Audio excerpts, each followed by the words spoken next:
3 नए जज की गुजरात हाईकोर्ट में नियुक्त। गुजरात हाईकोर्ट में कॉलेजियम के 15 नामों की सिफारिश में से 3 नामों की संतुष्टि दी। अब तक गुजरात हाईकोर्ट में ये तीनों वकील के रूप में कार्यरत थे और इन 3 नामों की सिफारिश सुप्रीम कोर्ट कॉलेजियम की ओर से गत अगस्त महीने में की गई थी। विधि विभाग की ओर से जारी अधिसूचना में यह बताया गया कि गुजरात हाईकोर्ट में 3 नए जज वैभवी नानावटी, निर्जर देसाई और निखिल कैरियर को जज के रूप में नियुक्त किया गया है। विधि मंत्रालय के अनुसार गुजरात हाईकोर्ट में जजों के स्वीकृत पदों की संख्या 52 है। फिलहाल हाईकोर्ट में कुल 27 जज है। गुजरात में नहीं हटेगी दारूबंदी। राज्य के गृह राज्य मंत्री प्रदीप सिंह जाडेजा ने पंचमहाल जिले के मुख्यालय गोधरा में कहा कि गुजरात में दारूबंदी नहीं हटेगी। दारूबंदी के लिए सरकार कटिबद्ध है। नशाबंदी हटाने के लिए अभियान चला रहे पूर्व मुख्यमंत्री शंकर सिंह वाघेला को संदेश देते हुए जाडेजा ने कहा कि कई लोग गुजरात में दारूबंदी हटाने की बात कर रहे हैं, लेकिन ये संभव नहीं है। जाडेजा ने गांधी जी की प्रतिमा को सूत की आटी पहनाने के बाद नशाबंदी रथ को रवाना किया। साथ में गोधरा के पुलिस मुख्यालय में उन्होंने ड्रिल नर्सरी का उद्घाटन, गोधरा में तहसीलदार कार्यालय भवन शिलान्यास और जिला स्तरीय माता यशोदा अवार्ड वितरण के अलावा नल से जल कार्यक्रम के तहत सरपंचों को प्रमाण पत्रों का वितरण भी किया। हमराही फाउंडेशन के जरिए आयोजित किया गया प्रोग्राम भारत रत्न और दादा साहेब फाल्के अवार्ड से सम्मानित ऐसी भारतीय सुर सम्राज्ञी लता मंगेशकर के जन्मदिन पर स्वराल और हमराही फाउंडेशन के जरिए लता जी के गीतों का प्रोग्राम आयोजित किया गया था और समाज सेवकों को सम्मानित भी किया गया था। लॉकडाउन के समय पर जिन समाज सेवकों ने कोरोना वॉरियर बनकर समाज को एक अच्छी और सच्ची सेवा प्रदान की है, ऐसे लोगों को इस प्रोग्राम में शॉल और सर्टिफिकेट देकर सम्मानित किया गया था, जिसमें पत्रकार और लेखक के रूप में कार्यरत प्रदीप त्रिवेदी को सम्मानित किया गया था।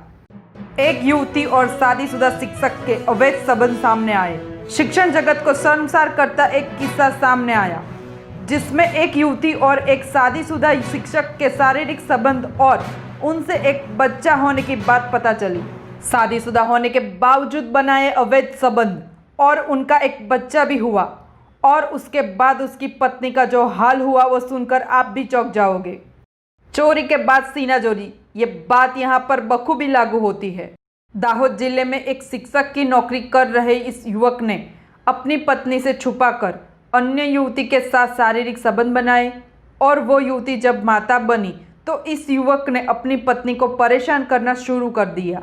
उसके साथ मारपीट और मानसिक तौर से परेशान करना शुरू कर दिया और बात यहाँ तक नहीं रुकी, बल्कि बच्चा होने के बाद ललित ठाकुर नामक ये शिक्षक ने अपनी पत्नी को पिछले 6 साल से परेशान करना शुरू कर दिया और उसके साथ मारपीट भी करने लगा। अपनी पत्नी को शारीरिक और मानसिक त्रास देकर घर से निकाल दिया और उसके बाद पत्नी ने लुणावाड़ा पुलिस थाने में रिपोर्ट दर्ज करवाई और उसने पति और उस शिक्षिका युवती का नाम भी लिखवाया और उन दोनों ने साथ में अप डाउन करना शुरू कर दिया और बाद में शारीरिक संबंध, उससे बच्चा और पति पत्नी के बीच इस बात का पता चलने पर झगड़ा हुआ। ललित ठाकुर के साथ उसकी पत्नी की शादी 2004 में हुई थी और शादी के बाद उनके 2 लड़के भी थे। 2008 के बाद उसके पति को सुपसर प्राथमिक स्कूल में शिक्षक की नौकरी मिली और उसकी पत्नी को सुरेंद्र नगर में शिक्षिका की नौकरी मिली, लेकिन उसने अपनी पत्नी को ये नौकरी नहीं करने दी और वो अपनी नौकरी में अप डाउन करने लगा।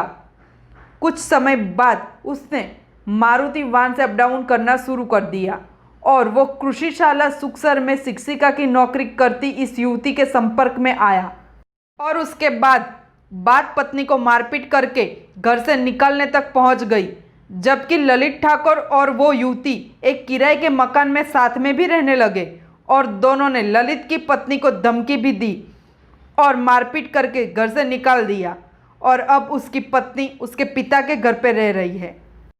ऐसी ही और खबरों को देखने के लिए जुड़े रहिए हमारे साथ। सच के साथ हर खबर अजय न्यूज़।